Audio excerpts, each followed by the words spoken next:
Okay, these are some of the most impressive, edgy people that are patient speakers that you're going to meet.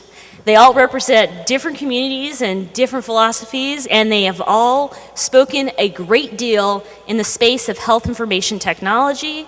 They also all have amazing social media profiles. So, you know, it was like really hard because people are saying, well, which session do I go to? Because Dave must be in the social media track.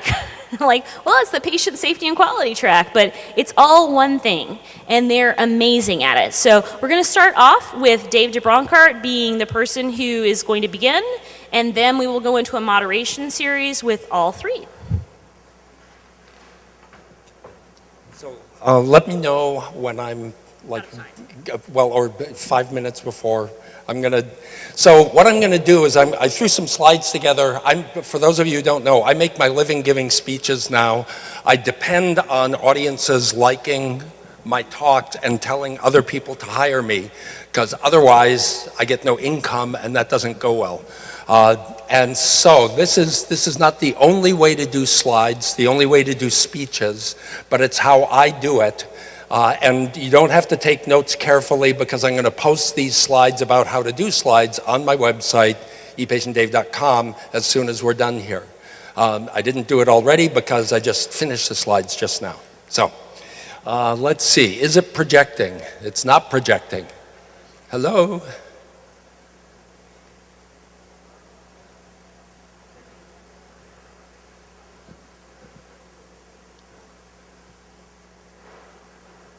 There we go. Okay, so this is my method for what it's worth. Is there anybody here who doesn't know what FWIW stands for? No? For what it's worth. Yeah, there you go. Exactly, thank you.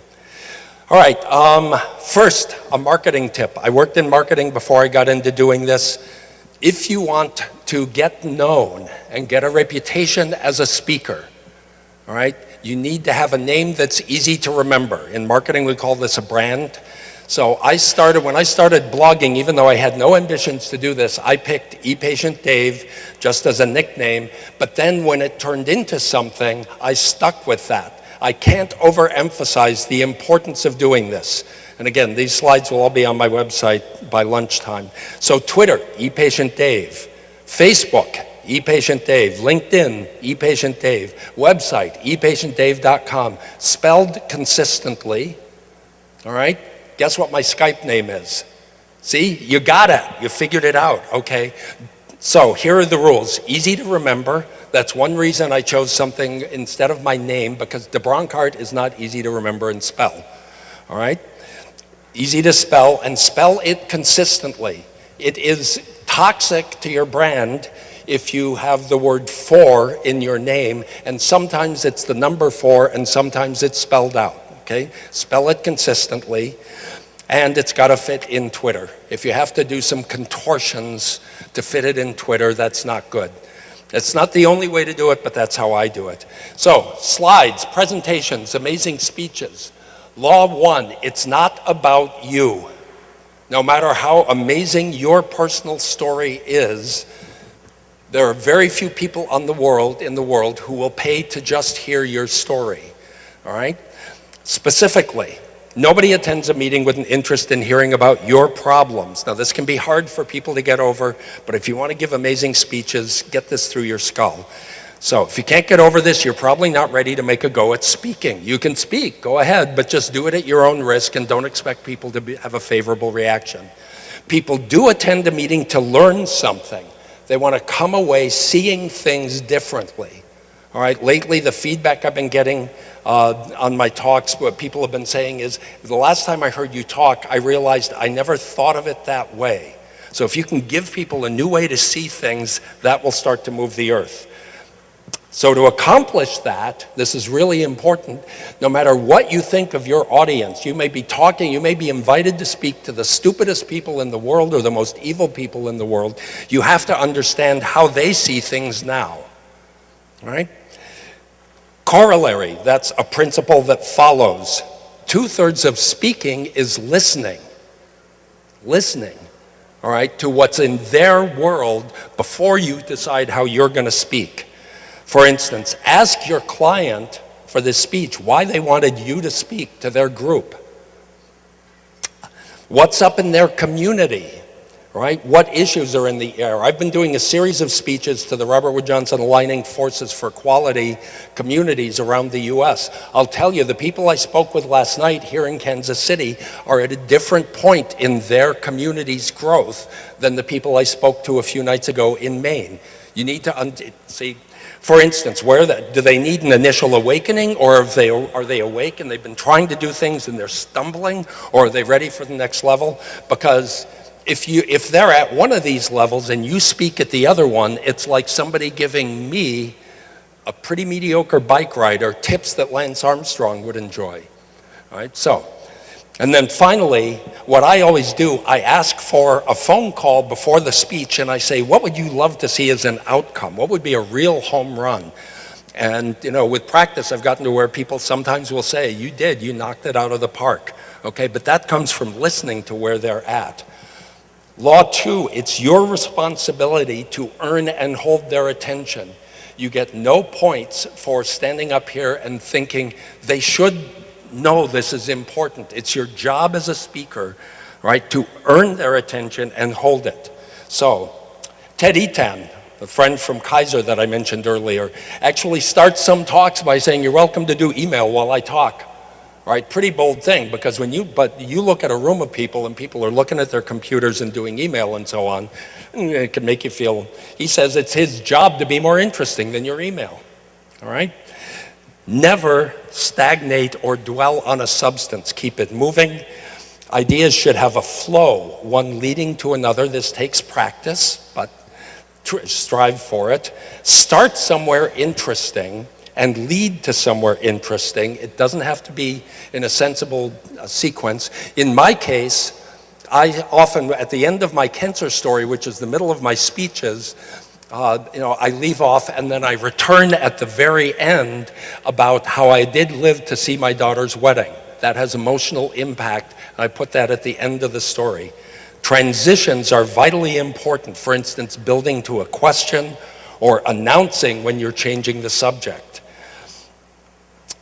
A corollary, never commit death by PowerPoint. Death by PowerPoint is when you put up a slide full of text and read it. All right? Because the audience reads it in 2 seconds, and for the next 5 minutes, you're telling them something they've already heard. All right? This is the most common thing I see people doing. So what you got to do, so I average 1 slide per minute. You've got to learn to use PowerPoint's animation feature so that 1 bullet at a time comes up. Law 3, design the 2 most important parts of the talk, the opening and the closing. All right? The opening is where they decide in a few moments whether you're full of hot air or likable. So you just got to have a way of starting things that works that way. And by the way, there are videos of lots of my past talks on my website, ePatientDave.com. There's a videos page so you can look at examples. Got to be yourself, be genuine, right? And again, it's not about me, it's not about you. You got to have respect for what you're there to accomplish with them. Because in fact, if the speech flops, but you are committed not to your own reputation, but to the purpose that you're there for, then you'll survive it and not feel like crap afterwards. Let them know how you got there. I start by saying, I'm not a doctor, I was a guy who worked in high tech, brief personal background. And if there's an emotional climax like my daughter's wedding, leave it to the end. What? Just don't blow your wad or my mom, never mind. You may have learned in school, all right, to do things in a particular logical sequence and to present everything you know and things like that. That is not how you do a good speech. All right, so, and a lot of people will say at the beginning of your talk, tell them what you're going to say it, and then tell them what you told them. I don't do that. So it's one way to do it. And this is really important. Conference after conference, some of the biggest names in this industry, I see them presenting very detailed descriptions of the problem as if that's going to change anything. All right, information alone doesn't change behavior. Giving patients instructions on how and when to take pills does not make it easy for them to do it successfully. Giving doctors and nurses information about washing their hands as they enter and leave a patient's room doesn't make it work. In both those categories, about 50% of people do what they're supposed to. So do not think that by presenting facts about a problem, you're accomplishing anything.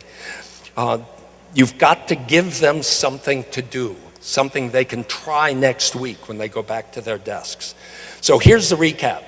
And again, this will all be, by the time this session is over, this will be on my website. It's not about you. You got to listen, earn, and hold their attention. That's your job to be amazing. Never commit death by PowerPoint. Design the opening and the closing, and know that information alone doesn't change behavior. And I'm happy to help. Any of you who want to learn how to evangelize, just write to me. The contact information is on ePatientDave.com. And now, let's hear from the others. So, do you have slides? I don't have slides. Good. Not all amazing. If you don't know who I am, my name's Kait B. Rowe, and that is my brand, Kait B. Rowe. It stands for Kait Bragdon Rowe. I don't use the Bragdon anymore because it's a really long moniker, and as Dave said, you want to keep it short for Twitter, and I'm Kait BR on Twitter.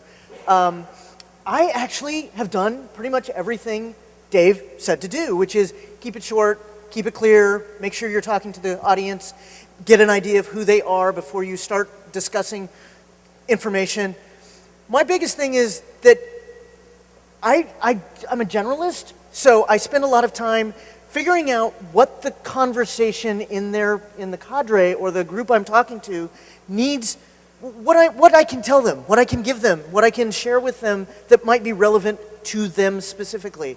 I work a lot with the ideas of disparity and the LGBTQI community, and I actually don't know what they all stand for, but I do know that the LGBT community is a huge community right now where we're working on disparities because the IOM last fall came out with this huge report that said the most important disparity issue right now is with the lesbian and gay community, and we need to address those issues. So being queer, I get to have an in already, so I'm working on that.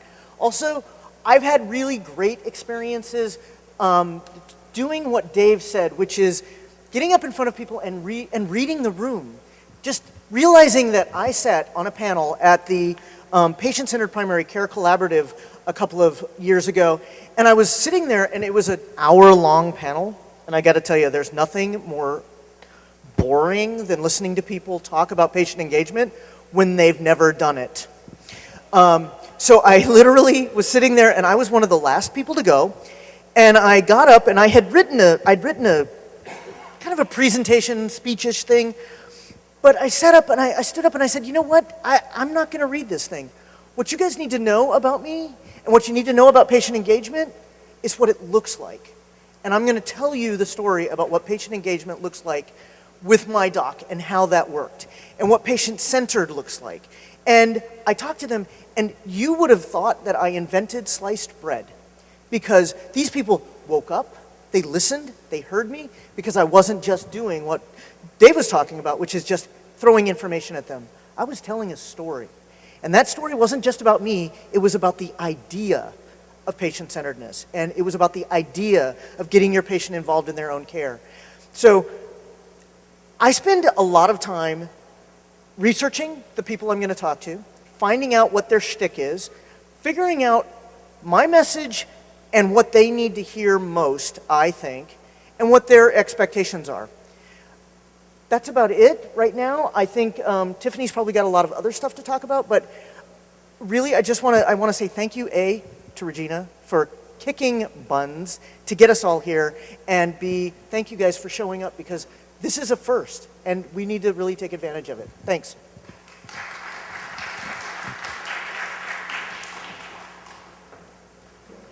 This has been so exciting because we're actually demonstrating a lot of different styles. So Dave is a keynote speaker. He oftentimes takes over the stage. He speaks often for an hour at a time. He's an amazing, mesmerizing personality. Kait has done a lot of health policy, advocacy, consulting. She goes into rooms where a lot of people are having roundtable discussions, and then she gives back to them information, which is another role of the patient speaker. Another amazing role of the patient speaker is the panel speaker, and Tiffany is an amazing panel speaker. When she is on a panel of people, oftentimes I've just been so excited to watch how her face lights up, she blossoms in that space, and that can be challenging because often a panel speaker is seated just as these individuals are, in a row. They often are, unfortunately, Tiffany and I have a similar problem. We wear skirts a lot of the time on bar stools. That's never easy. and sometimes you're blocked by a table. So if you're short like me, then you only get this little bitty headshot, right? So you've got to have a lot of mesmerizing personality. You don't have your full body. You're seated. So there's a lot of things going against you. The other thing about these three individuals, they belong to something called SpeakerLink.org. Okay, I'll say that again. SpeakerLink.org. It was a site that was created working with Texas Medical Institute of Technology. It is a nonprofit site. This was created expressly for the purpose of allowing people like this to have a voice online. Now, we often as patient speakers do not have a company supporting us. We may not be able to afford nor have the background to have a website. So this gives you a landing page that you can upload the videos that are created tomorrow, for instance. So you can have a reel, you can have your bio, you can have how much you charge for your speeches, because we want to get the idea that we are valuable. And within the healthcare space, oftentimes, money is equated with valuable. So if you're constantly being asked to go speak for free, again and again and again and again, you're not being necessarily as respected as some other individuals at the event. And we're trying to change that perception. So Tiffany, you have an amazing social media voice. Can you tell us some of what you've done in the world of social media to spread the patient voice? Well, I was diagnosed with lupus about over 2 years ago, and at my doctor's office, I kind of wasn't given much information. It was a push of a paper across the table, and I'll see you in 3 months. So I started to look online because I wasn't getting the help I needed in my doctor's office where I expected to find that hope. And when I went online, I found all of these patient voices talking about, today is really hard for me, I have to take my medications, where can I find support? And there wasn't any positive experience out there online. And one thing my mother told me is that if there's a void in the world and you're not doing something to fill it, you then become part of the problem. So I felt that this is a space that I needed to fill.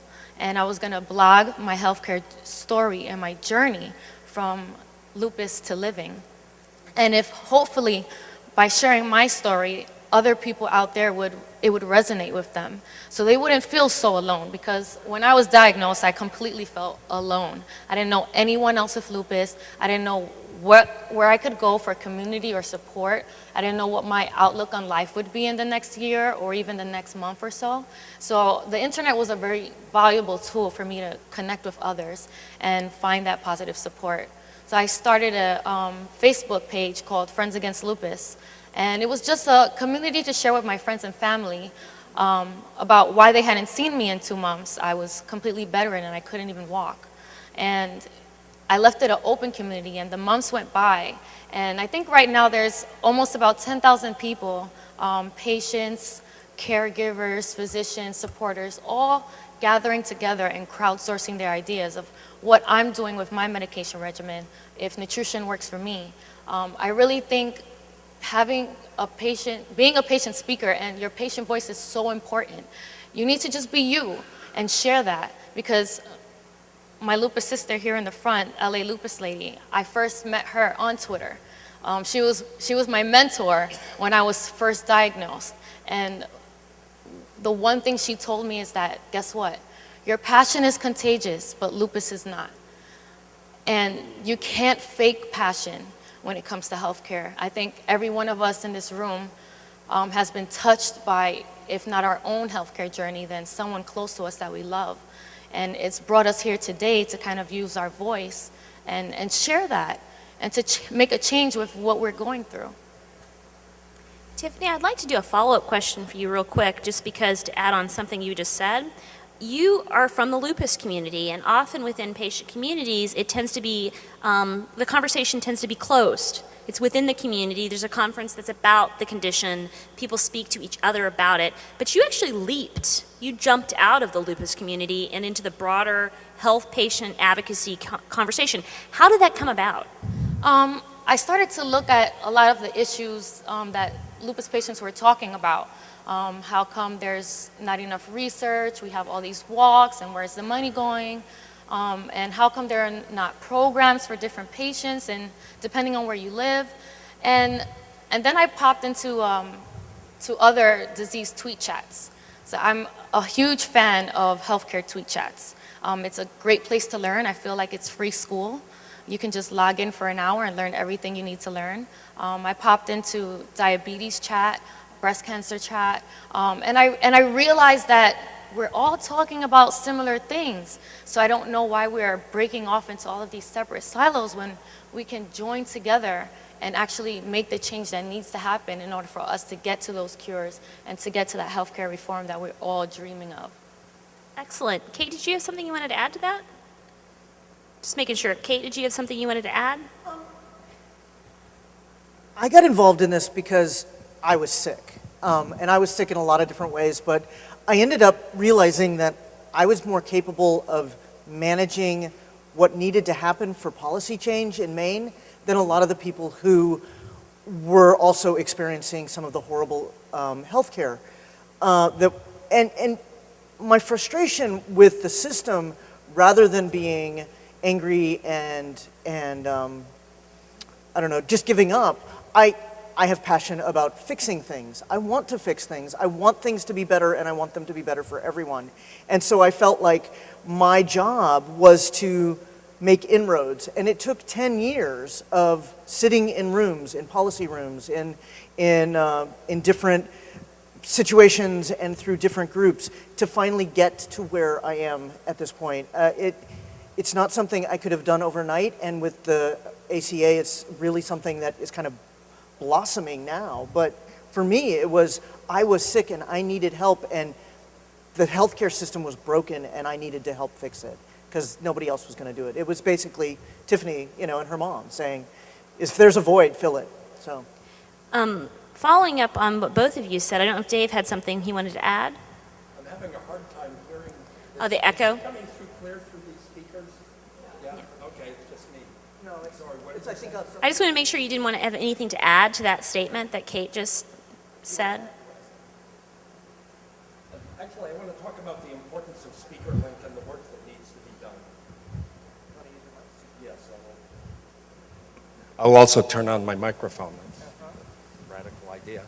So, as a bunch of us have started figuring out how to get the patient's voice into healthcare, there have been a number of things we've discovered that were fundamental lacks. I mentioned in my talk this morning that a lot of policy discussions in Washington are done without patients in the room, and we end up with policies that, even if everybody who is there is well-meaning, end up looking like they were done without the people who have the most at stake being in the room. There was a Saturday Night Live thing last year that made an amusing remark about the NFL's new line of women's clothing pretty much looks like it was involved without women involved in the process, And the thing is, this is, when Regina had that conversation about partnership for patients, right? You can hear the protective paternalism, even though nobody intended it that way. We over here are going to be thinking about you, doing this for you, and everything shifts when it's a partnership with. Now, one of the ways this plays out is when I started going to policy meetings in Washington to testify about patient access to their medical records and so on, they'd buy my plane ticket, but they wouldn't pay for my time off work. And since the patients who are most experienced tend to have the most financial distress, that's a real problem.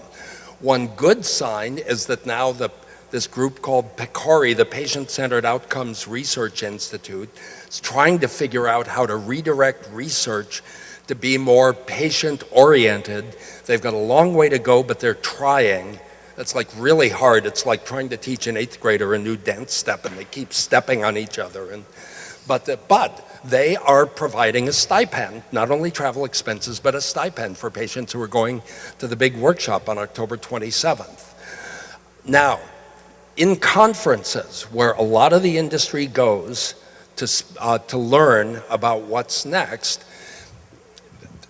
3 years ago when I started doing this, the idea of paying a patient to speak was unthinkable. It's like, what are you talking about? And commonly, there are a lot of conferences that honestly, they make their living by getting others to come speak for free, and then they sell tickets. And I was completely insulted recently by one particular company, the World Congress organization, because they not only do that, but they actually get other people to decide who they should invite to come speak for free. The people that I talked to truly had no idea what even was being discussed in healthcare, and yet they're organizing a conference and then bragging about how they're bringing together all the important people. Well, anyway, SpeakerLink was conceived because the people who organize conferences need to know where to go look for speakers. And we have a lot of work to do. I would love to be able to create a bunch of training videos, maybe next year if I get my business more under control, training videos on how to do various things in presentations, longer version of what I did here. In the meantime, we have this bureau that we're starting to try to figure out. Regina, can you say something about the status of it? So basically, a whole bunch of people who are patient speakers or individuals who work with patient speakers had a think tank last summer, and this all came out of an unconference. So tomorrow we're having an unconference, right? We had a session at an unconference in Washington, D.C., and it was called the Patient Speakers Bureau, okay? And Dave was in it, and I think Kait, were you there? No, there were several people in the room, and TMIT, we had invited them to attend. They have offices in Texas and California, and they were very interested in becoming the landing site for this. They were a nonprofit. It would be not so hard for them to do. They had some coding team, because this is building some back-end coding. It's a big process. And so we had a think tank on it, and we're like, we need to make this happen, because in the world of the ePatient movement, we had been talking about this for over 2 years, and it had never happened. So out of this unconference room, we had a dedicated core of people who were very interested. And of them, we did some surveying back and forth about what are the most important things, how should this look, ended up calling it SpeakerLink, ended up saying, well, it should be both patient speakers and people in healthcare that are partners, but think this way. They think from that patient center. They talk from their patient soul. They also should be part of this. And then it's free. So anybody could get on. They could put up their profile, they could put up their photo, they could link to their webpage, they could link to their speeches, and it would allow for patients who may not have many resources to actually have a good online profile from a speakers bureau, right? Because that's missing for a lot of patients. Very rarely do we get asked to participate in a speakers bureau. I know I speak for a living, that's my income. Dave speaks for a living, that's his income. How many speaker bureaus have asked you to come on board? How many speakers bureaus have what? Asked you to become a member. Zero. Zero, yeah, that's me too, So even though we're well known within the space and good patient speakers, we're sort of ignored. Well, and this was after, in my case, I gave a talk in March in San Diego where the client was just blown away. It was a wild thing. I ended up doing jazz on stage and crazy stuff. The client is a friend of a vice president at the Big Dog Speakers Bureau, Washington Speakers Bureau, and wrote to the woman and said, man, you got to sign this guy up, and there was nothing came back. So who knows, a disempowered person sits back and says, oh, there's nothing I can do, and the rest of us get it in gear. So it's growing, it's building, and what we want to do is offer to help you get to the point where you're comfortable with this. So all of us are very findable online. I'm Regina Holiday. I believe very firmly in what Dave said. I'm Regina Holiday everywhere. So there's nowhere you can't find me under Regina Holiday. Because once you have your brand, you want to grab your brand and run with it. So you're easy to find. And we want to make sure more and more people get out there. Because when I can't do a speech, which happens a lot, I want to be able to refer 5 other people to that organization and pull up their SpeakerLink profiles and say, you should hit these 5 people. And I have done it. And people who, some of them in this space, have gotten speeches out of that. So it's just one of those things, the more we get speaking, the more we get an idea that patients speak. We have a valuable addition. And we're not just motivational speakers. We're intelligent, experienced individuals who will add to the conversation. And it's really important when you become a speaker and you get invited to a conference, don't just speak and leave. Speak and then go to every single session you can. So some of the stuff, is there anybody here who's in this session because they're interested in becoming a speaker for this sort of thing? So we got 3 or 4, several hands. So there's all kinds of things that we need to develop, like how to market yourself, how to get videos of your speeches and put them on the website, right? There's also, I have gotten successful at this.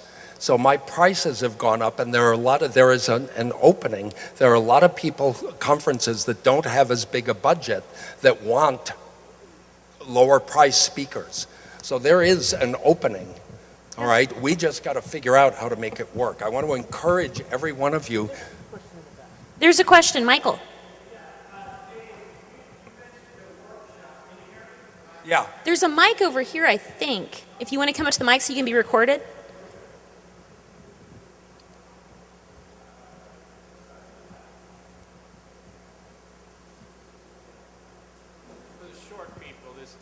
Adjusted. But Dave, you mentioned sort of in passing, it was very informative about a workshop October 27th, but I couldn't get the exact name of the organization. And PCORI, P-C-O-R-I. And okay, so also what happens at that workshop? What can people expect to occur, and how would one apply for something like that? That's, let's take that, that's not relevant to this session, so can we talk about that at lunch? Yeah, well, one something that could answer your question is there's a whole bunch of federal public meetings that happen in DC, okay? So if you have the opportunity to attend any of them, and they happen throughout the United States to some extent, but there's a lot of them in DC. And so when you first begin your patient public health policy speaking, one way to get your foot in the door is attending those public meetings. Because first you'll get a question. Then somebody will come up to you and saying, I really like that question. Have you ever considered being on a panel? Then you'll get to be on a panel. Then soon after that, somebody will hear you speak. See, I was on panels and testifying before subcommittees for an entire year before I got my first national speech. And I did some testimony before a panel. It was recorded on the Audio Federal Register. And some folks at a company called Cerner heard it. And so they had this conference, and there was an individual who was representing the American Hospital Association who spoke. And when they spoke, they were not so excited about the new meaningful use standards that were going to potentially be coming out. And so after that individual spoke, they played my 5-minute recorded speech. Yeah, it was great. I wasn't here, I didn't know about it, but they played it. And apparently it went over so well with the attendees of the conference, they invited me back. They invited me here for the first time. They invited me 3 days before the first walking gallery. And so I flew to Kansas City and presented right here, and it was my first national speech. So when I thought, where could we have our first national patient conference, I called it the folks at Cerner, because they gave me my first chance to speak nationally.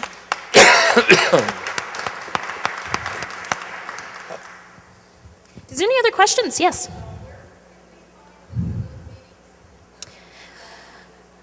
Okay. They're available through a lot of organizations in DC. What I do is often I tweet them out and I Facebook them out. You know, there's a page called Partnership with Patients on Facebook. So whenever I know something's coming up, I post it there. So that's a way to get you, we often don't get a lot of notice, just to let you know. Like we know when Health Data Palooza is going to be next year. They've already put those dates online. And Health Data Palooza is a pretty cool event in DC. And when it goes live, you want to register within a few days usually, because it fills quickly. Some of these public meetings, they give us just a few weeks notice. And all I can do is we post it out through social media. So if you follow, for instance, the Partnership with Patients campaign, the Partnership with Patients group on Facebook, that's where you'll see a lot of this. Dave, I don't know how you promote the fact that a public meeting's come, ePatientsNet, you've promoted it through that. When a public meeting's coming up, a federal public meeting that's free to the public, I'm having a really hard time. I think probably need to go somewhere else. Maybe if I sit here. I just can't hear what you're saying. Sure. Dave does a lot of blogging for ePatient's Net. Right. And I've seen you blog about a few meetings that are upcoming in the past. So how do you get word out about when there's going to be a free public meeting that people can come to?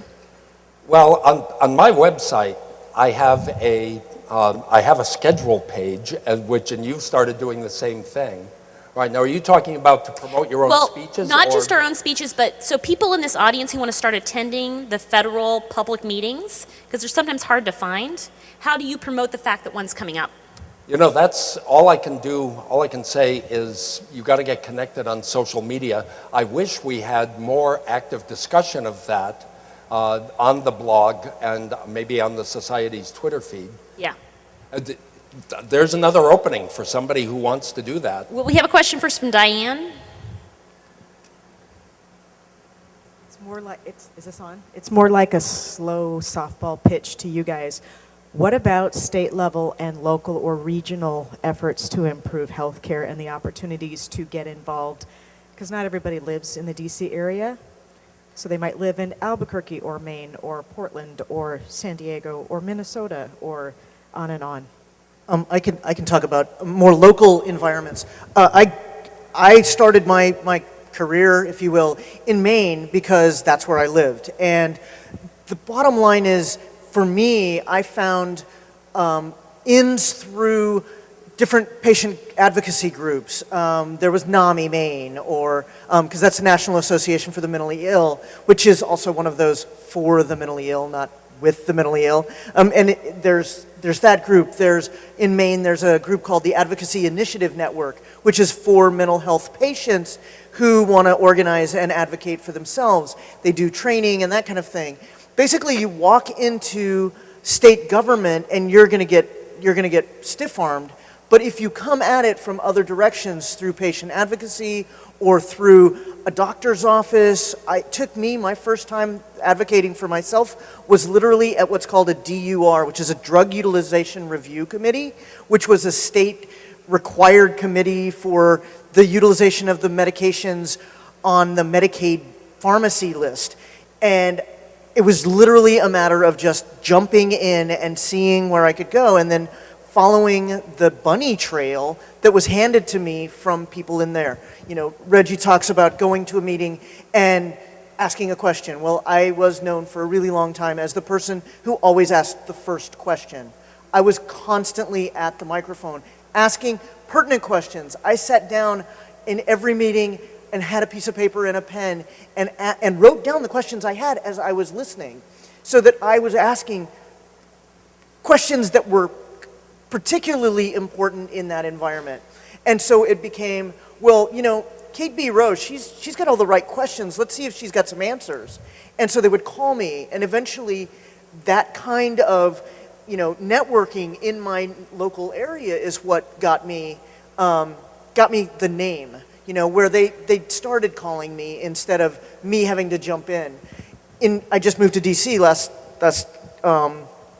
December, and it's a lot harder there because you have so many different government environments. You know, I've been going to different meetings on the Hill, and you know, there are informational meetings, and it is really tough, but it's actually easier locally because you have more connections and you have more friends, or you have a better idea of what the system is. So start small, and really the next step is find events like this. Stay connected with social media, for goodness sakes. It is the best thing since I don't know when, but it's really the one thing that's going to get you to move. We probably only have time for one more question. Tiffany, did you have anything you wanted to add to that? Okay, we have, I know, Lisa, you were first, so let's try to do fast questions, fast answers. So.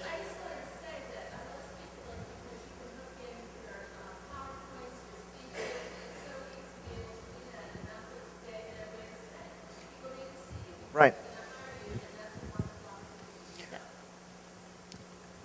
Also, get recommendations from people who are known. Talk to Regina and see if she'll write just a testimonial on your link, on your SpeakerLink profile, or Dave if he's heard you speak. These are people that are known well enough in the community that it might actually kick you into the next step. Yeah, and by the way, don't expect to be paid until you've shown that you're worth something, because an awful lot of speakers, including good ones, speak without getting paid. Right. I myself, I decided to just max it out. So there's a doctors and hospitals now are having their customer satisfaction ratings published, and a lot of them are unhappy about it. So in solidarity with my brothers and sisters, I've decided to start publishing the evaluations I get on my speeches. You know, there was one a couple of weeks ago where the first comment that came in was too long. Oy, but, you know, if people are going to be paying you. Right. Right. You got to be willing to take the feedback too. Amanda, you had a quick question, and I think then we had one more question toward the back. Yes. Speaking, at least for me, getting my feet wet, it was easier to do. First a panel, and then this year I actually just Tiffany and I had a conversation on stage, and it was so real, and I'm ready to go solo, but never without you. Can I add one more thing? Don't be afraid to do something that might not be something you're familiar with. The first thing that I was asked to do was a panel, but the second thing I was asked to do was help create a 3-part webinar for IHI. That's a huge deal. And even though I wasn't familiar with webinars at the time, I got familiar with them, and I helped build a webinar to talk about patient engagement. That is huge, going ahead and just stepping out of your comfort zone. You know, that may be a breakthrough idea. On SpeakerLink, we could have people who are available for panels, you know, people who have a track record on panels Right. that can then be looked at as keynote speakers. That's a superb idea. Anne, did you have a final question?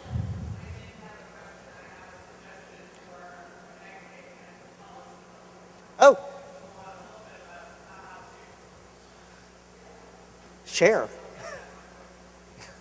Yell at people. I actually accidentally stumbled into the fact that, at least in Missouri, any private citizen can walk into the floor of the House of Representatives and ask the nice man at the door to bring you a member of Congress, who actually we found multiple times in our accidental day at the State House, are desperate to be educated, because these are folks that get dumped into a job where they are making decisions about things that most of them have had no exposure to.